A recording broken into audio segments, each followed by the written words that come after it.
Well, speaking of the SEC, let's start with our first coach entering his third year, taking a look at what he did in year one and year two. That is Florida's Billy Napier. And unfortunately, the record went down after that 1 year, but you still have some highlight wins over number 7 Utah to start off that first season. That was really exciting. A lot of excitement surrounding Billy Napier coming to Florida early on. Things kind of dropped off last year, and boy, looking at that schedule, you get really nervous, Brandon. So the win total, Vegas has it at 5.5. Are you taking over under for year 3 in Billy Napier? I've got to take the under. Everybody's been saying it. I mean, look at the last 5 games on that schedule. It's the most difficult stretch in all of college football, and maybe the most difficult stretch in modern college football history since the advent of the BCS and the college football playoff era. It is by far the most difficult stretch. If he were to somehow go 3-2 against that stretch, Billy Napier should be coach of the year, maybe nationally, if not in the SEC. But as much attention as the back half of the schedule gets, look at the first half. In fact, look at the very first game in week 1. They get Miami, and I think that's kind of a hot seat bowl. Whoever wins that game is not going to be on the hot seat. The one that loses is most definitely going to be on the hot seat. A lot of expectations for 2 third-year coaches, and Mario Cristobal at Miami and Billy Napier at Florida. And if Napier were to lose that game at home in the first game of the season, boy, it's going to be scorching hot throughout that season. And he's going to have to win some games in the first half of that stretch. And as much attention as we get in that first half or that second half of the schedule, the first half has some really big landmines as well. It's just too bad. I mean, you can't, the number one thing always been told, coming through the industry and obviously with coaches is don't blame the tools or the talent for your wins and losses. You can do better yourself. But man, Napier has just gotten a very bad hand dealt to him. And I don't see how he's able to pull off 5 or 6 wins against that schedule. Man, that first game, Florida versus Miami, is an ultimate prove-it bowl for both of those teams, and it's just going to be setting the standard for whatever the rest of the season looks like. Okay, let's head to Oklahoma, where Brent Venables also entering his 3rd year at the helm of the Sooners. Opposite direction from Billy Napier. Look at that, a 10-win season in year 2. Expectations decently high, but I would say pretty okay and not too out of control for year 3, their first year in the SEC. Win total set at 7.5. Where are you leaning here? I'm going the over here. They got a really difficult first-year schedule, by the way, OU does. There's some sneaky tough games on the road.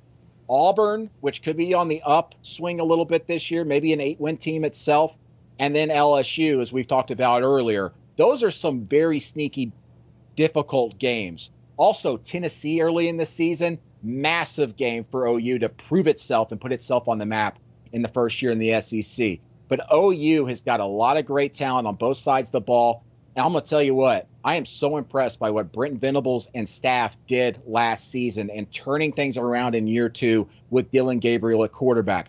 Dillon's gone. I think he was vastly underrated, both at UCF and then at OU, and people are going to be talking quite a bit of him at Oregon this year. But, man, I can't wait to see Jackson Arnold at quarterback. The feedback we've been getting about him throughout the spring and the offseason has been top-notch. He is electric. Fans are going to have a lot to cheer about in Norman this year.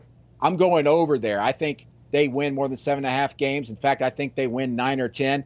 OU, that's just what they do. They win 10 games a year. Of course, that was in the Big 12. Going to the SEC is going to be difficult. But why can't they get to 9 wins this year? In fact, I would bet on it right now. I like it. Okay. OU also taking advantage of the spring transfer portal window, winning in some defensive lineman sweepstakes that LSU missed out on, as we talked about earlier on in the show. Let's go to another team who is changing conferences this year, and that is USC with Lincoln Riley. Got that 11-win season in year 1, 8-5 in year 2. Coming off having a Heisman Trophy winner at quarterback, new quarterback this year, similarly to Oklahoma. And just like the Sooners, 7.5 is the win total for them. What are you taking here, Brandon? I'm actually thinking over. A lot of people are kind of low on USC right now. Generational quarterback, but we've said that probably twice for Lincoln Riley quarterbacks, and he just seemingly reloads with guys and gets them going. I mean, he's the best quarterbacks coach we've had in modern college football history. Just look at the resume and the Heisman winners. Miller Moss is great. But the key for USC is going to be the defensive turnaround. They went around and revamped that entire staff, went across town to UCLA and got Deonton Lynn to come in as the DC, made some really good moves. Also, in the transfer portal and recruiting, they're going for bigger size. They're not so much going speed anymore on defense, which is what that was really holding them back previously, not just at USC, but at OU under Lincoln Riley. They are much bigger in the trenches this year. They're much bigger and more physical at linebacker. If that defense can take a step forward this year in the rough and tumble Big Ten, I think that offense will do kind of what it does. And if the defense can just get a lick better, it was terrible last season, one of the worst we've seen. I think they get to 8 wins this year in the Big Ten. So I go over, got a lot of confidence in Lincoln Riley and staff this year. Okay, elsewhere in the Big 12, TCU and Sonny Dykes, it's insane to me that I'm saying that he is in year 3 since he's already made a national championship appearance. Let's remind you of what he has done in year 1 and year 2 with the Horned Frogs. Pretty fantastic year 1, I would say. Obviously, things are going to be worse in year 2, but 5-7, I think the expectation is a little bit higher than that. Vegas agrees in year 3, putting the win total at 7.5. Over under here. I think I'm going more under here. I think they've got about a 6-win team right now. And I hate to say that because I love the staff down there. I think them bringing in Kendall Briles a year ago at OC is still one of the better moves we saw in the offseason the last 2 years. And I know because of the win-loss record last year, people are kind of going, well, it wasn't all that great. I think that they will take a little bit of a step forward this year. But they've got a pretty difficult schedule, all things considered, this season. You know, they would sit there. I can't believe they don't really get Colorado on the schedule this year after that great opener last season. I kind of scratched my head over the schedule makers on that one. But the conference is in flux and bringing in new pieces. But I kind of would I would be more tempted here if, say, you know, the over-under. I'm actually surprised it's as high as it is, I guess I should say. I thought it would be more like 6.5. I was actually surprised this morning. I woke up to look that up, and it was 7.5. I'd go under. I'd go with about 6 wins in the new look Big 12 for TCU this season. Betting on any win totals in the Big 12 just absolutely freaks me out. That conference is just so up in the air. So I understand where your thought process is there. Let's go to Miami and Mario Cristobal entering year 3. It's been an exciting first 2 years, but you talk about win total that maybe surprised you by how big it was. This one is 9.5, Brandon. Where are you going here? I'm actually going over here. Ooh. Miami's loaded. They've got a roster that is championship caliber in the ACC. I know a lot of people don't criticize Mario Cristobal for his game day decisions and clock management and all that. But one of my 2 favorite quarterbacks in all the portal this past year was Cam Ward. And Miami getting him, I think, changes the outlook a lot for that team. Not to mention all the other pieces they brought in through the portal. They have built a program the last 2.5 years through the portal and through recruiting, refocusing on South Florida, and then, of course, going out and getting some of the best players in the portal to put them in position to go on a run in the ACC. I love the way their schedule sets up. I can't wait for week 1 between Florida and Miami. As I mentioned earlier, it's kind of a hot seat bowl between Billy Napier and Mario Cristobal. If Miami goes in there and has a statement win, the rest of that schedule is pretty manageable. They got some big games obviously coming up, but Florida State, with that way that one sets up, not having to go on the road, I like the way the Miami schedule sets up for them. I'm going to go over here, believe it or not. I think they win 10 games and are in the race for the ACC championship. A 10-win season would be the first since 2017. It has been a long time. All right, last but not least, certainly not least, I think there's a few Notre Dame fans that want you to talk about their program. I'm not sure why, but I see it in the chat. I see it on Twitter. And wouldn't you know it, Marcus Freeman qualifies for this. In year 3, adding an extra win, 9-4, 10-3.